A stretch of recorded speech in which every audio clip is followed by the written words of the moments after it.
સુરત જિલ્લા કક્ષાના મિલેટ્સ મહોત્સવ પ્રાકૃતિક ફાર્મર માર્કેટ 2025ને ગૃહ રાજ્યમંત્રી હર્ષ સંઘવીના હસ્તે ખુલ્લો મુકાયો હતો. દક્ષિણ ગુજરાતના મિલેટ્સ પકવતા પ્રાકૃતિક ખેતી કરતા ખેડૂતોના 75 સ્ટોલ્સ ઊભા કરાયા છે. મુલાકાતીઓ માટે પ્રદર્શનો, લાઈવ ડેમોન્સ્ટ્રેશન તેમજ મિલેટ્સ વાનગીઓ માણવા માટે લાઈવ ફૂડ સ્ટોલનું આયોજન કરાયું છે. આ ગૃહ રાજ્યમંત્રીએ જણાવ્યું હતું કે મિલેટ્સ ઉત્પાદન કરતા નાના ખેડૂતો માટે મિલેટ્સની ખેતી આશીર્વાદરૂપ છે. સાથે સાથે સ્વાસ્થ્ય માટે પણ ગુણકારી બન્યા છે.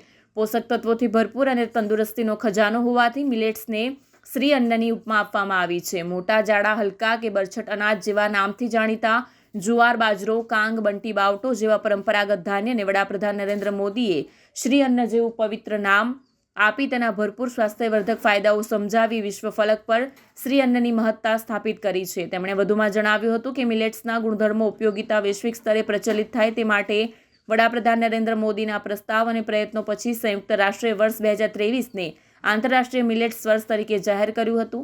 આ પ્રસંગે ધારાસભ્ય સંગીતાબેન પાટીલ, જિલ્લા પંચાયત ઉપપ્રમુખ અશોકભાઈ પટેલ, જિલ્લા વિકાસ અધિકારી શિવાની ગોયલ, સંયુક્ત ખેતી નિયામક કેવી પટેલ, સંયુક્ત બાગાયત નિયામક એચ.એમ. ચાવડા, જિલ્લા ખેતીવાડી અધિકારી સતીશ ગામિત, આત્મા પ્રોજેક્ટ ડાયરેક્ટર શ્રી એન.જી. ગામિત, કૃષિ વૈજ્ઞાનિક ડોક્ટર વી.કે. દાવડા, કૃષિ વિજ્ઞાન કેન્દ્રના વડા અને વરિષ્ઠ કૃષિ વૈજ્ઞાનિક ડોક્ટર જે.એચ. રાઠોડ, મનપાની નગર પ્રાથમિક શિક્ષણ સમિતિના અધ્યક્ષ રાજેન્દ્ર કાપડિયા, જિલ્લા પંચાયતના સભ્ય અને ખેત ઉત્પાદન સમિતિના ચેરમેન નિલેશભાઈ તડવી સહિત સુરત મનપાના પદાધિકારી, અધિકારીઓ, મિલેટ્સ પકવતા પ્રાકૃતિક ખેતી કરતા ખેડૂતો, શહેરીજનો ઉપસ્થિત રહ્યા હતા.